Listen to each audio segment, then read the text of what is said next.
ಒಂದ್ ಕಾಲದ Bollywood queen ಈಗ ಕಾಂಟ್ರವರ್ಸಿ ಕ್ವೀನ್. ಕಾಂಗ್ರೆಸ್ ಸರ್ಕಾರ 1 ಲಕ್ಷ ರೂಪಾಯಿ ಕರೆಂಟ್ ಬಿಲ್ ಹಾಕಿದೆಯಂತೆ. ಇದಕ್ಕೆ ರಾಜ್ಯ ಸರ್ಕಾರದ ನಿರ್ಲಕ್ಷ್ಯವೇ ಕಾರಣ. कांग्रेसियों ने इतनी दुर्दशा की हुई है. इस महीने मेरे मनाली के घर का 1 लाख रुपया बिजली का बिल आया जहाँ मैं रहती भी नहीं. कल जो है 10 रुपए का इतनी दुर्दशा की हुई है. ಇದು ಕಂಗನಾ ಕರೆಂಟ್ ಕಹಾನಿ. ನಮಸ್ಕಾರ, ಈ ದಿನ.comಗೆ ಸ್ವಾಗತ. ನಾನು ಜಿ ಎಂ ಪವಿತ್ರ. ಒಂದ್ ಕಾಲದ ಬಾಲಿವುಡ್ ಕ್ವೀನ್ ಈಗ ಬಿಜೆಪಿ ಸಂಸದೆ ಕಂಗನಾ ರಣಾವತ್ಗೆ ಕರೆಂಟ್ ಶಾಕ್ ಹೊಡೆದಂತಾಗಿದೆ. ಕಾಂಗ್ರೆಸ್ ಸರ್ಕಾರವನ್ನ ಟೀಕಿಸೋ ಭರದಲ್ಲಿ ವಿವಾದವನ್ನ ಮೈ ಮೇಲೆ ಏಳ್ಕೊಂಡು ತಮ್ಮ ಮರ್ಯಾದೆಯನ್ನ ತಾವೇ ಕಳೆದುಕೊಳ್ತಿದ್ದಾರೆ. ಇದು ಕಂಗನಾ ಕರೆಂಟ್ ಕಹಾನಿ. ಏನಿದು ಕಂಗನಾ ಕಾಂಟ್ರವರ್ಸಿ? ಹಾಗಾದ್ರೆ ಹೊಸದಾಗಿ ಏನ್ ವಿವಾದ ಮಾಡ್ಕೊಂಡಿದ್ದಾರೆ ಅನ್ನೋದನ್ನ ಇವತ್ತಿನ ಈ ವಿಡಿಯೋದಲ್ಲಿ ನೋಡ್ತಾ ಹೋಗೋಣ. ಅದಕ್ಕೂ ಮೊದಲು ನೀವಿನ್ನು ನಮ್ಮ ಚಾನಲ್ಗೆ ಸಬ್ಸ್ಕ್ರೈಬ್ ಆಗಿಲ್ಲ ಅಂತಂದ್ರೆ ಈ ಕೂಡಲೇ ಸಬ್ಸ್ಕ್ರೈಬ್ ಮಾಡ್ಕೊಳ್ಳಿ. ಹಾಗೆ ಪಕ್ಕದಲ್ಲಿರುವಂತಹ ಬೆಲ್ ಐಕಾನ್ ಕ್ಲಿಕ್ ಮಾಡೋದನ್ನ ಯಾವುದೇ ಕಾರಣಕ್ಕೂ ಮರಿಬೇಡಿ. ಕಾಂಟ್ರವರ್ಸಿ ಕ್ವೀನ್ ಅಂತಾನೆ ಫೇಮಸ್ ಆಗಿರುವಂತಹ ಬಾಲಿವುಡ್ ನಟಿ ಕಂಗನಾ ರಣಾವತ್ ರಾಜಕೀಯ ಜೀವನಕ್ಕೆ ಕಾಲಿಟ್ಟರೂ ಸಹ ವಿವಾದಗಳು ಬಿಟ್ಟಂತೆ ಕಾಣ್ತಾ ಇಲ್ಲ. ಟ್ವಿಟರ್ ನಿಂದ ಇನ್ಸ್ಟಾಗ್ರಾಮ್ ವರೆಗೂ, ರಾಜಕೀಯದಿಂದ ಸಿನಿಮಾವರೆಗೂ ಎಲ್ಲಾನು ವಿವಾದಕ್ಕೆ ಕಾರಣ ಆಗುತ್ತೆ. ಸದಾ ಕಾಂಗ್ರೆಸ್ ಸರ್ಕಾರವನ್ನ ಬಾಯಿಗೆ ಬಂದಂತೆ ಬೈತಾನೆ ಕೆಲವೊಮ್ಮೆ ವಿವಾದಗಳನ್ನು ಮೈ ಮೇಲೆ ಹೇಳ್ಕೊಳ್ತಾ ಇರುವಂತಹ ಕಂಗನಾ ಈಗ ವಾಸವೇ ಇರದ ಮನೆಗೆ ಕಾಂಗ್ರೆಸ್ ಸರ್ಕಾರ 1 ಲಕ್ಷ ರೂಪಾಯಿ ಕರೆಂಟ್ ಬಿಲ್ ಹಾಕಿದ್ದಾರೆ ಅಂತ ಆರೋಪ ಮಾಡಿದ್ರು. ಕಂಗನಾ ರಣಾವತ್ ಅಂತಂದ್ರೆ ಒಬ್ಬ ನಟಿ ಅಷ್ಟೇ ಅಲ್ಲ, ರಾಜಕಾರಣಿ ಅಷ್ಟೇ ಅಲ್ಲ, ಕಾಂಟ್ರವರ್ಸಿ 24x7 ಕೂಡ ಹೌದು. ಈಗ ಕಂಗನಾ ಅವರ ಕರೆಂಟ್ ಬಿಲ್ ಹೇಳಿಕೆ ಟ್ವಿಟರ್ ನಲ್ಲಿ ಟ್ರೆಂಡ್ ಆಗ್ತಾ ಇದೆ, ಇನ್ಸ್ಟಾಗ್ರಾಮ್ ನಲ್ಲಿ ಮೀಮ್ ಆಗ್ತಾ ಇದೆ, ಫೇಸ್ಬುಕ್ ನಲ್ಲಿ ವಿಡಿಯೋ ಕಮೆಂಟ್ ಗಳಿಂದ ತುಂಬ್ತಾ ಇದೆ. ಅಷ್ಟರ ಮಟ್ಟಿಗೆ ತಲೆ ಬುಡ ಇಲ್ಲದೆ ಇರುವಂತಹ ಹೇಳಿಕೆಗಳು ವೈರಲ್ ಆಗ್ತಾನೆ ಇರುತ್ತೆ. ಅದೇ ರೀತಿ ಈಗ ಕರೆಂಟ್ ಬಿಲ್ ವಿಚಾರ ಹೈಲೈಟ್ ಆಗಿದೆ. ಹಿಮಾಚಲ್ ಪ್ರದೇಶದ ಮಂಡಿಯಲ್ಲಿ ನಡೆದಂತಹ ಕಾರ್ಯಕ್ರಮವೊಂದರಲ್ಲಿ ಭಾಗಿಯಾಗಿದ್ದ ಕಂಗನಾ ನಮ್ಮ ಮನೆಗೆ 1 ಲಕ್ಷ ರೂಪಾಯಿ ಕರೆಂಟ್ ಬಿಲ್ ಬಂದಿದೆ ಅಂತ ಆರೋಪಿಸಿದ್ರು. ಈ ತಿಂಗಳು ಮನಾಲಿಯಲ್ಲಿ ಇರೋ ನನ್ನ ಮನೆಗೆ 1 ಲಕ್ಷ ರೂಪಾಯಿ ವಿದ್ಯುತ್ ಬಿಲ್ ಬಂದಿದೆ. ಆ ಮನೆಯಲ್ಲಿ ನಾನು ವಾಸ ಮಾಡ್ತಾ ಇಲ್ಲ. ಇದು ನಿಜಕ್ಕೂ ಶೋಚನೀಯ ಪರಿಸ್ಥಿತಿ. ಅದನ್ನ ನೋಡಿ ನನಗೆ ನಾಚಿಕೆ ಆಯ್ತು. ಎಂಥ ಸ್ಥಿತಿ ಬಂತು ಅಂತ ಅನಿಸ್ತು ಅಂತ ಹೇಳಿದ್ದಾರೆ. हमारे हिमाचल प्रदेश में जो है कांग्रेसियों ने इतनी दुर्दशा की हुई है. गांधी जी, मेरे को इस महीने मेरे मनाली के घर का 1 लाख रुपया बिजली का बिल आया जहाँ मैं रहती भी नहीं. तो हम देखते हैं और कल जो है 10 रुपए का इतनी दुर्दशा की हुई है.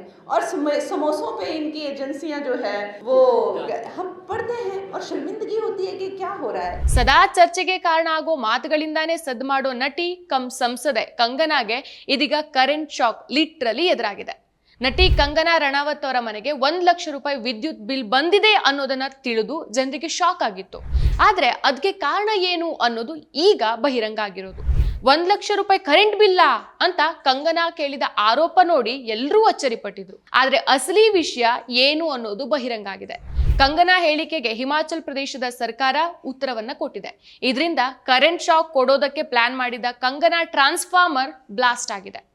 1 ಲಕ್ಷ ರೂಪಾಯಿ ವಿದ್ಯುತ್ ಬಿಲ್ ಬಂದಿರೋದಕ್ಕೆ ರಾಜ್ಯ ಸರ್ಕಾರದ ನಿರ್ಲಕ್ಷ್ಯವೇ ಕಾರಣ ಅಂತ ಕಂಗನಾ ಧೈರ್ಯದಿಂದ ಸ್ವಲ್ಪವೂ ಹಿಂಜರಿಕೆ ಇಲ್ಲದೆ ಹೇಳಿದ್ರು. ಹಿಮಾಚಲ್ ಪ್ರದೇಶದ ಮುಖ್ಯಮಂತ್ರಿ ಸುಖ್ವಿಂದರ್ ಸಿಂಗ್ ಅವರು ಕಂಗನಾ ಆರೋಪವನ್ನ ಅಲ್ಲೆಗೆಳೆದು ಅವರ ಹೇಳಿಕೆಯನ್ನ ಇದೀಗ ಟೀಕಿಸಿದ್ದಾರೆ. ಕಂಗನಾ ಮನೆಗೆ ಸುಮ್ನೆ 1 ಲಕ್ಷ ರೂಪಾಯಿ ಬಿಲ್ ಬಂದಿಲ್ಲ, ಆಕೆಗೆ ಕರೆಂಟ್ ಬಿಲ್ ಕಟ್ಟೋ ಅಭ್ಯಾಸನೇ ಇಲ್ಲ, ಹಳೆ ತಿಂಗಳುಗಳ ಹಣ ಕಟ್ಟದೇ ಇರೋದ್ರಿಂದ ದುಬಾರಿ ಬಿಲ್ ಬಂದಿದೆ ಅನ್ನೋ ಟೀಕೆಯನ್ನ ಮಾಡಿದ್ದಾರೆ. ಈ ಬಗ್ಗೆ ಹಿಮಾಚಲ್ ಪ್ರದೇಶದ ಮುಖ್ಯಮಂತ್ರಿ ಸುಖ್ವಿಂದರ್ ಸಿಂಗ್ ಮಾತನಾಡಿ ಕಂಗನಾಗೆ ಮಾತನಾಡೋ ಚಾಳಿ ಅಂತ ಜಸ್ಟ್ ಅವಾಯ್ಡ್ ಮಾಡಿದ್ದಾರೆ. ಅವರು ಎತ್ತಿರೋ ವಿಷಯ ಹೆಚ್ಚಿನ ವಿದ್ಯುತ್ ಬಿಲ್ ಬಗ್ಗೆ. ಅವರು ದೊಡ್ಡ ಮನೆ ಕಟ್ಟಿದ್ದಾರೆ, ಅದು ಸ್ವಾಭಾವಿಕವಾಗಿ ದೊಡ್ಡ ಬಿಲ್ಗೆ ಕಾರಣ ಆಗುತ್ತೆ. ನಾನು ಈ ವಿಷಯದ ಬಗ್ಗೆ ನಿರ್ದೇಶನಗಳನ್ನ ನೀಡಿದ್ದೇನೆ. ನಾನು ಅವರ ಹೇಳಿಕೆಗಳನ್ನ ಗಂಭೀರವಾಗಿ ಪರಿಗಣಿಸೋದಿಲ್ಲ, ಯಾಕಂದ್ರೆ ಆಗಾಗ ಅವರು ಇಂಥ ಹೇಳಿಕೆಗಳನ್ನ ನೀಡ್ತಾನೆ ಇರ್ತಾರೆ ಅಂತ ಹೇಳಿದ್ದಾರೆ. ಇನ್ನು ಹಿಮಾಚಲ್ ಪ್ರದೇಶದ ರಾಜ್ಯ ವಿದ್ಯುತ್ ಮಂಡಳಿ ಲೆಕ್ಕ ಸಮೇತ ಪ್ರತಿಕ್ರಿಯೆಯನ್ನ ಕೊಟ್ಟಿದೆ. ಹಿಮಾಚಲ್ ಪ್ರದೇಶದ ರಾಜ್ಯ ವಿದ್ಯುತ್ ಮಂಡಳಿಯ ಮ್ಯಾನೇಜಿಂಗ್ ಡೈರೆಕ್ಟರ್ ಸಂದೀಪ್ ಕುಮಾರ್ ಅವರು ಈ ಬಗ್ಗೆ ಸ್ಪಷ್ಟನೆಯನ್ನ ಕೊಟ್ಟಿದ್ದಾರೆ. ಕಂಗನಾ ಅವರು ಹಳೆ ಬಾಕಿ 32,287 ರೂಪಾಯಿ ಪಾವತಿ ಮಾಡಿರಲಿಲ್ಲ. ಅದನ್ನು ಸಹ ಸೇರಿಸಿ ಜನವರಿ ಮತ್ತು ಫೆಬ್ರವರಿ ತಿಂಗಳ ಬಿಲ್ 90,384 ರೂಪಾಯಿ ಆಗಿದೆ ಅಂತ ಲೆಕ್ಕ ಕೊಟ್ಟಿದ್ದಾರೆ. ಸೊ ತಡವಾಗಿ ವಿದ್ಯುತ್ ಬಿಲ್ ಅನ್ನ ಪಾವತಿ ಮಾಡೋದನ್ನೇ ಕಂಗನಾ ಅಭ್ಯಾಸ ಮಾಡ್ಕೊಂಡಿದ್ದಾರೆ ಅಂತ ಸಂದೀಪ್ ಕುಮಾರ್ ಆರೋಪಿಸಿದ್ದಾರೆ. 2024ರ ಅಕ್ಟೋಬರ್ ತಿಂಗಳಿಂದ ಡಿಸೆಂಬರ್ ತಿಂಗಳ ತನಕ ಕಂಗನಾ ರಣಾವತ್ ಮನೆಗೆ 82,061 ರೂಪಾಯಿ ಬಿಲ್ ಪಾವತಿ ಇತ್ತು. ಸೊ ಇದನ್ನ ಅವರು 2025ರ ಜನವರಿ 16ಕ್ಕೆ ಪಾವತಿಸಿದ್ದಾರೆ. ಹಾಗೇನೆ ಈ ವರ್ಷ ಜನವರಿ ಮತ್ತು ಫೆಬ್ರವರಿಯ ಬಿಲ್ ಅನ್ನ ಮಾರ್ಚ್ 28ಕ್ಕೆ ಪಾವತಿ ಮಾಡಿದ್ದಾರೆ. ಅದರಲ್ಲಿ 700 ರೂಪಾಯಿ ಸಬ್ಸಿಡಿಯನ್ನು ಸಹ ಕಂಗನಾ ಪಡಿತಾ ಇದ್ದಾರೆ ಅಂತ ಸಂದೀಪ್ ಕುಮಾರ್ ಹೇಳಿದ್ದಾರೆ. ಡೊಮೆಸ್ಟಿಕ್ ಮೀಟರ್ है और एचटी लाइन के ऊपर मीटर है, मतलब काफी ज्यादा उनके जो भी घर है जो उन्होंने बनाया है उसमें काफी ज्यादा उन्होंने लोड जो है वो सैंक्शन करवाया हुआ है. तो ये 3 महीने का बिल है जी जो 1 लाख रुपए आया हुआ है, जी जी जी जी जी जनवरी फरवरी और मार्च का बिल है। टोटल अमाउंट एक बार बताइए। इसका 91,000 के आसपास है बिल है। जी जी जी ಸೊ ಈ ಮೂಲಕ ಬಿಜೆಪಿ ಸಂಸದೆಯ ಆರೋಪ ಸುಳ್ಳು ಅನ್ನೋದು ಸ್ಪಷ್ಟವಾಗಿ ಗೊತ್ತಾಗುತ್ತೆ. ಕಂಗನಾ ಮಾತನ್ನ ಕೇಳಿ ಮೊದಲಿಗೆ ಕಾಂಗ್ರೆಸ್ ಸರ್ಕಾರವನ್ನ ಟೀಕೆ ಮಾಡಿದ್ದ ಜನ ನಟಿಯ ಕಳ್ಳಾಟದ ಬಗ್ಗೆ ಈಗ ಮಾತಾಡೋಕೆ ಶುರು ಮಾಡಿದ್ದಾರೆ.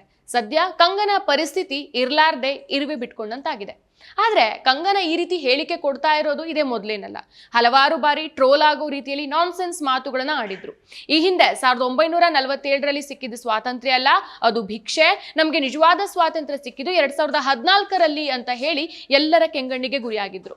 ಇನ್ನು ಮತ್ತೊಂದು ಬಾರಿ 3 ಕೃಷಿ ಶಾಸನಗಳ ವಿರುದ್ಧದ ರೈತರ ಆಂದೋಲನದ ಬಗ್ಗೆ ಭಾರತದಲ್ಲಿ ಬಾಂಗ್ಲಾದೇಶದಂತಹ ಪರಿಸ್ಥಿತಿ ನಿರ್ಮಾಣ ಆಗ್ತಾ ಇದೆ ಮತ್ತು ಪ್ರತಿಭಟನೆ ಸ್ಥಳಗಳಲ್ಲಿ ಶವಗಳು ನೇತಾಡ್ತಾ ಇದೆ, ಅತ್ಯಾಚಾರಗಳು ನಡೀತಿದೆ ಅಂತ ವಿವಾದವನ್ನ ಮೈಮೇಲೆ ಹೇಳ್ಕೊಂಡಿದ್ರು. ಇದೀಗ ವಿವಾದದಿಂದ ಕಂಗನಾ ಹೊಸದಾಗಿ ಟ್ರೋಲ್ ಆಗ್ತಿದ್ದಾರೆ. ಆದ್ರೆ ಕಂಗನಾಗಿದೆಲ್ಲ ಹೊಸದೇನಲ್ಲ ಬಿಡಿ. ಮತ್ತಷ್ಟು ವಿಶೇಷ ವಿಡಿಯೋಗಳನ್ನು ನೋಡಲು ಮತ್ತು ಹೊಸ ವಿಡಿಯೋಗಳ ಬಗ್ಗೆ ತಿಳಿಯಲು ಈ ದಿನ .com ಯೂಟ್ಯೂಬ್ ಚಾನೆಲ್ ಸಬ್ಸ್ಕ್ರೈಬ್ ಮಾಡಿ ಮತ್ತು ಬೆಲ್ ಐಕಾನ್ ಕ್ಲಿಕ್ ಮಾಡಿ.